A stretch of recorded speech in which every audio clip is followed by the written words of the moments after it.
بسم اللہ الرحمن الرحیم باب ما جاء ان الصوم لرؤیۃ الہلال والافطار لہ۔ اس باب میں امام ترمذی رحمۃ اللہ علیہ اس مسئلے کو بیان کر رہے ہیں کہ افطار اور روزہ، اور پیچھے بھی تھوڑا اس کا بیان آ چکا تھا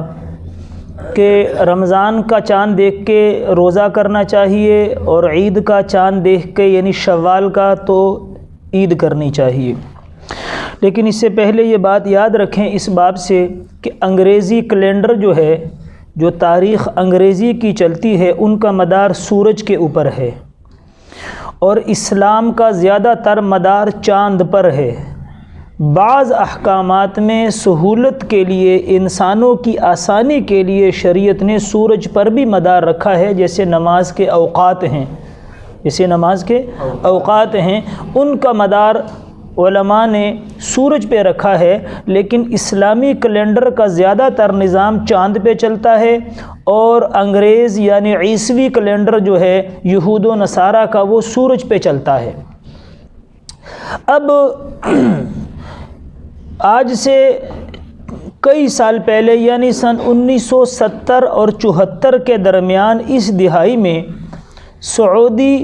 کی جو حکومت ہے، ان کی جو تنظیم رابطہ کمیٹی توحید اہلہ یعنی چاند کے بارے میں جو کمیٹی ہے، انہوں نے 1970 یا 74 میں تمام دنیا کے علماء کو بلایا تھا، اور اس اجلاس کے اندر جو ہے ہمارے منظور نعمانی صاحب رحمۃ اللہ علیہ بھی نے بھی شرکت فرمائی تھی۔ اس تنظیم کا ان علماء کو بلانے کا مقصد یہ تھا کہ جیسے ہمارے پوری دنیا کے اندر حج ایک ہوتا ہے، سارے مسلمان آتے ہیں اور ایک دن میں حج کرتے ہیں، اسی طرح سارے مسلمان جو ہیں وہ رمضان کا روزہ اور عید بھی ایک دن میں کریں۔ لیکن آگے 3-4 باب کے بعد باب ما جاء لکل اہل بلد رؤیتہم، اس باب کے اندر ہم اس بات کی وضاحت کریں گے کہ ہر شہر اور ہر ملک کے لیے اپنی رؤیت یعنی مطلع کا اعتبار ہے۔ اسی وجہ سے علماء نے اس بات کو رد کیا کہ یہ کیسے ہو سکتا ہے، کیونکہ اسلام کے کیلنڈر کا مدار چاند پر ہے، اور چاند کا طلوع، اور کیونکہ جیسے سورج کی چال ہے تو چاند کی بھی ایسی چال ہے، لیکن سورج کی چال تیز ہے اور چاند کی چال اتنی تیز نہیں ہے، تو لہٰذا ہر ملک کا اپنا اپنا مطلع ہوتا ہے، اور اس میں چاند کا اپنا ہی اعتبار ہوتا ہے، تو لہٰذا ایسے نہیں ہو سکتا۔ اور انہوں نے یہ بات کیوں کی؟ دیکھیں، ایک ہے سورج کی رفتار، یعنی وہ اپنے محور میں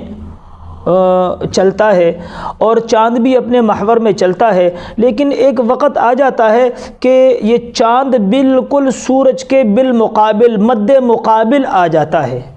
اور جب یہ بالکل مد مقابل آتا ہے اور جیسے ہی سورج اس کو تجاوز کرتا ہے، اس سے بڑھ جاتا ہے، اس سے کراس کر لیتا ہے، تو چاند پیچھے رہ جاتا ہے۔ اس کو عرف میں، شرع اور علماء کے عرف میں القمر الجدید کہتے ہیں، اور انگریزی میں اس کو نیو مون کہتے ہیں، اس چاند کو۔ تو اس رابطہ کمیٹی کا مقصد یہ تھا کہ ہم اپنے روزوں اور عید کا نظام بھی نیو مون کے اوپر رکھیں، کیلنڈر کے اوپر رکھیں، اور کیلنڈر کے حساب سے جو ہے نا روزے لوگ رکھیں، اور کیلنڈر کے حساب سے لوگ عید کریں، تو لہٰذا یہ نظام رائج ہو۔ لیکن علماء نے اگلے باب کی وجہ سے کہ بھئی ہر ملک کی اپنی رویت ہے، اور اس کا اختلاف صحابہ کے دور میں رہ چکا ہے، تو یہ کیسے ہو سکتا ہے؟ البتہ جو حج کا مسئلہ ہے وہ چونکہ ایک ملک کے ساتھ ہے اور مقام عرفہ کے اندر ہے، کتاب الحج میں آئے گا، حج کے فرائض، واجبات، سنتوں کے اندر ہم عرض کریں گے کہ 9 ذوالحجہ جو ہے نا وہ بڑا اہمیت رکھتا ہے حج میں، کہ 9 ذوالحجہ کو آپ نے عرفات کے میدان میں پہنچنا ہے۔ تو چونکہ اس میں سارے لوگوں نے عرفات آنا ہے، اور عرفات جو ہے نا سعودیہ کے اندر ہے، تو لہٰذا علماء نے فرمایا کہ اس دن جو اس ملک کے حساب سے 9 ذوالحجہ ہوگی، اس میں میدان عرفات میں خطبہ ہوگا۔ لہٰذا لیکن اس سے یہ بات لازم نہیں ہے کہ پوری دنیا کا رمضان اور چاند ایک ہو جائے۔ لیکن حضرت منظور نعمانی صاحب رحمۃ اللہ علیہ نے جب آ کر یہ بات بتائی، تو پھر آپ کے جو شارح ہیں تحفۃ العلمئی کے مصنف حضرت مفتی سعید احمد صاحب پالنپوری رحمۃ اللہ علیہ، ان کو انہوں نے کہا کہ آپ اس بات کو لکھیں، تو حضرت نے جیسے سیاستہ پہ الحمدللہ ساری شروحات لکھی ہیں، ایسے اس مسئلے کے اندر توحید اہلہ کے اوپر بھی انہوں نے الفرقان کے نام سے، الفرقان اللکھنوی کے نام سے ایک رسالہ لکھا ہے، جس میں قرآن اور احادیث سے اس دلائل دیے ہیں اور اس بات کو ثابت کیا ہے کہ اسلامی کیلنڈر کا نظام چاند پر ہے، نیو مون پر نہیں ہے۔ لیکن افسوس کے ساتھ یہ بات کہنی پڑتی ہے کہ آج سعودیہ کا جو نظام ہے، ان کی جو تنظیم رابطہ کمیٹی توحید اہلہ ہے، ان کا نظام نیو مون پر ہے۔ اور ہمارے ملک کے، ہمارے خاص طور پہ پاکستان، ہندوستان اور افغانستان کے سادہ مسلمان اسی سے دھوکہ کھا جاتے ہیں، اور اکثر یہاں پر روزے اور چاند کا اعتبار وہاں سے ہوتا ہے کہ وہاں پر چاند نظر آ جاتا ہے تو یہ لوگ یہاں پر بھی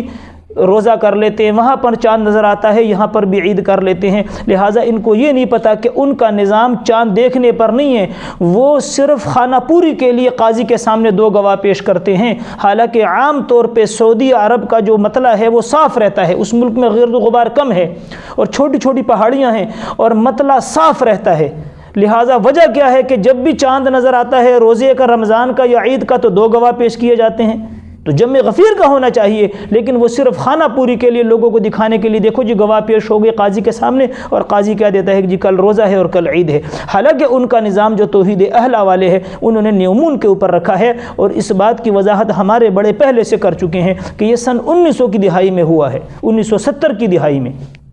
تو لہٰذا ہمارے مسلمانوں کے لیے چاہیے کہ اس نظام سے، اور اگلے باب میں انشاءاللہ اس کی مزید تفصیل آئے گی کہ ہر ملک کے لیے اپنے مطلع کا، اپنی رویت کا اعتبار ہے، وہاں پر مزید وضاحت کریں گے انشاءاللہ۔